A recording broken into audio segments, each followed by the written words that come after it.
Fala galera, hoje é dia de Vingadores A Queda.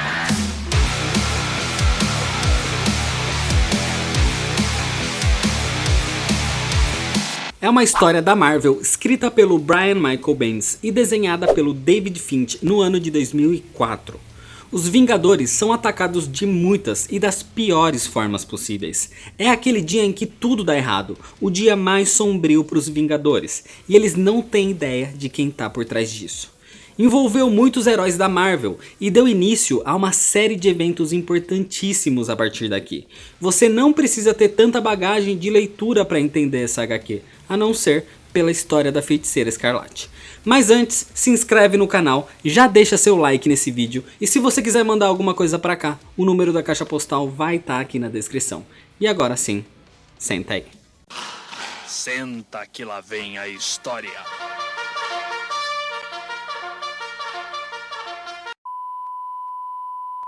A Feiticeira Escarlate é uma mutante. Nessa época, ela era uma mutante. Seu nome verdadeiro é Wanda Maximoff. Ela é filha do Magneto e irmã gêmea de Pietro Maximoff, o Mercúrio. Ela é uma mutante nível Ômega, com poderes de magia e distorção da realidade, podendo alterar completamente o campo da realidade, podendo criar o impossível e com o poder suficiente para reescrever todo o universo. Lembrando que tudo que eu tô falando aqui dela é de como a feiticeira era na época da história. A Feiticeira Escarlate faz parte dos Vingadores e é casada com o Visão, que é um androide, uma máquina humanoide. Desse jeito, eles não poderiam ter filhos, mas de alguma forma, sem sentido, a Feiticeira Escarlate fica grávida e dá à luz a gêmeos. Ela achava que isso teria sido possível por alguma alteração na realidade que ela mesma teria conseguido fazer. Mas foi revelado depois que na verdade os filhos dela eram fragmentos da alma do demônio Mephisto. Isso acaba com ela, deixando ela completamente perturbada e até cega das suas ações. Os seus dois filhos foram apagados da realidade, mas isso mexeu tanto com a cabeça dela que acabou tendo esse fato apagado da sua mente. A história começa na mansão dos Vingadores, com alguns membros da equipe como Gavião Arqueiro, o Homem-Formiga, a Mulher Hulk, a Capitã Britânia e a Vespa, quando de repente o alerta de intrusos é disparado e os Vingadores vão para ver o que está acontecendo. Eles se espantam quando veem que é um antigo herói chamado Valete de Copas, que inclusive tinha morrido, mas de alguma forma ele estava ali, na frente da mansão, como se fosse um morto-vivo. Ele tinha morrido para salvar a filha do Homem-Formiga, que na época era o Scott Lang. Então, o Scott Lang vai até lá para falar com ele, mas quando ele chega perto, o Valete de Copas explode e mata o Homem-Formiga. Enquanto isso, o Tony Stark está numa reunião das Nações Unidas, lembrando que nessa época ele é um dos Vingadores, um empresário a nível internacional e inclusive é o secretário de defesa dos Estados Unidos. Mas algo acontece e do nada ele começa a agir como se tivesse bêbado. Ele sente como se tivesse embriagado. O Tony já teve um passado como alcoólatra, mas ele não bebe mais uma gota de álcool há muito tempo. Então por causa disso ele começa a ter atitudes de um bêbado e chega a xingar e ameaçar o embaixador da Latvéria, tentando ser detido pelo Hank Pym, que é o Jaqueta Amarela, e pelo T'Challa, que é o Pantera Negra, mas ele continua sendo estúpido, inclusive com eles. Toda essa cena acaba repercutindo de forma negativa na mídia, e inclusive o governo acaba esperando uma renúncia vinda dele. De volta na mansão, agora com o Capitão América e o Falcão se juntando aos heróis, eles veem no céu o Visão aparecendo ali e jogando um avião em cima da mansão dos Vingadores. E então ele aparece na frente dos heróis tentando explicar o que está acontecendo, mas por algum motivo ele não consegue, dizendo que os sistemas estão falhando, quando de repente seu corpo começa a se desfigurar e ele expele 5 cápsulas que eram versões do vilão Ultron. Os Vingadores então começam uma luta com esse exército que destrói o resto da mansão. Todos os heróis lutando contra os Ultron, mas a Mulher Hulk começa a perder o controle e começa a destruir tudo com extrema violência. E tentando tirar respostas do Visão, completamente irritada, ela rasga o Visão no meio, matando ele.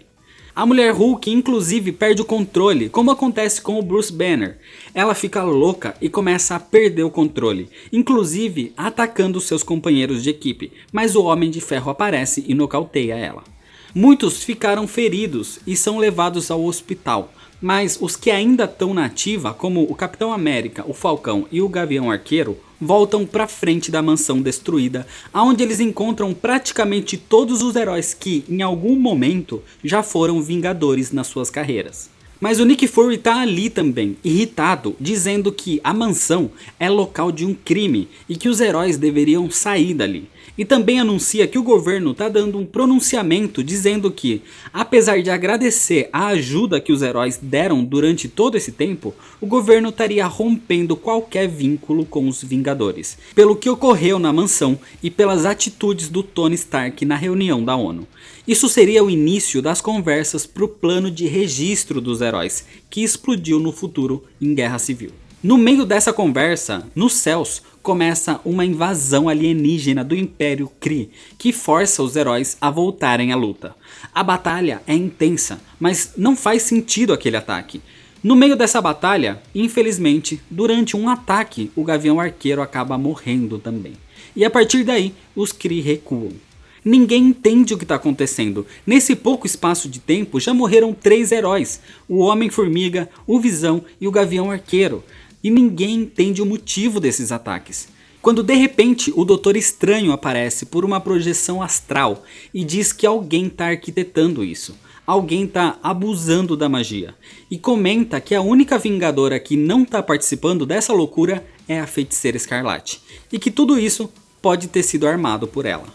Ele explica que a feiticeira ficou louca depois da perda dos filhos. Ela tá ficando cada vez mais maluca, perdendo o controle dos poderes e fazendo coisas insanas. Ele comenta de todos os sofrimentos que ela teve que passar na vida, desde a infância, de como foi a criação dela e por todas as coisas que ela já aguentou. E quando algo de bom acontece para ela, que eram os filhos, isso acaba em tragédia também. Então é claro que ela tá perdendo completamente o controle psicológico. O problema é que ela tá perdendo esse controle, mas o poder dela é extremo, tá afetando a todos, tá afetando a realidade, matando heróis e até trazendo mortos de volta. Sendo que um desses heróis mortos era o próprio marido dela e o outro era o Gavião Arqueiro, que foi muito amigo dela desde que ela se juntou aos Vingadores. A Feiticeira Escarlate acabou descobrindo o que aconteceu sobre os filhos dela e como isso foi apagado da sua mente.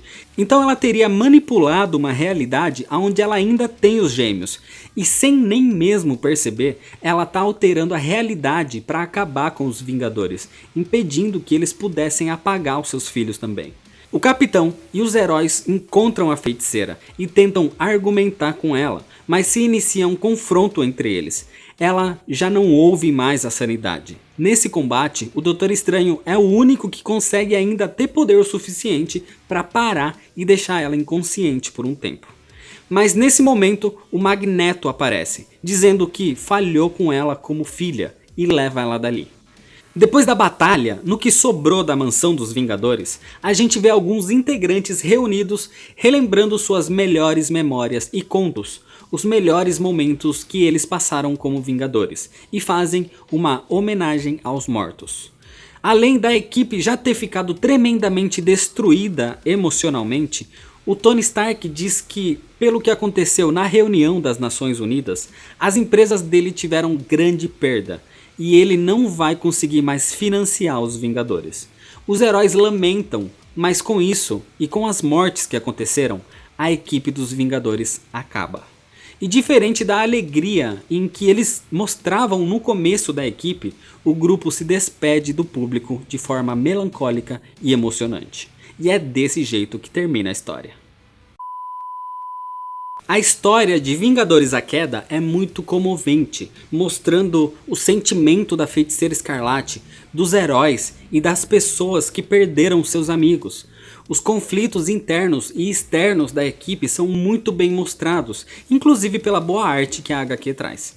É um divisor de águas, remodelou praticamente tudo nas histórias da Marvel e deu início a uma série de eventos importantíssimos, onde o Brian Michael Bendis acabou ganhando muito destaque e escreveu algumas das melhores sagas da equipe, como Guerra Civil. Mas a sequência praticamente direta dessa história é Dinastia M. Vingadores A Queda é uma HQ fácil de ser lida, tem muita ação e poucos diálogos, é bem intensa e emocionante. Aqui é um ótimo ponto de partida para quem quer conhecer as histórias mais recentes da Marvel, podendo seguir a partir daqui, continuando com Dinastia M, passando por Guerra Civil e indo até o Cerco. A Salvat lançou essa HQ na coleção de capa preta, mas existe uma versão da Panini que está esgotada há muito tempo, então é mais fácil procurar por essa daqui nas lojas especializadas ou pela internet.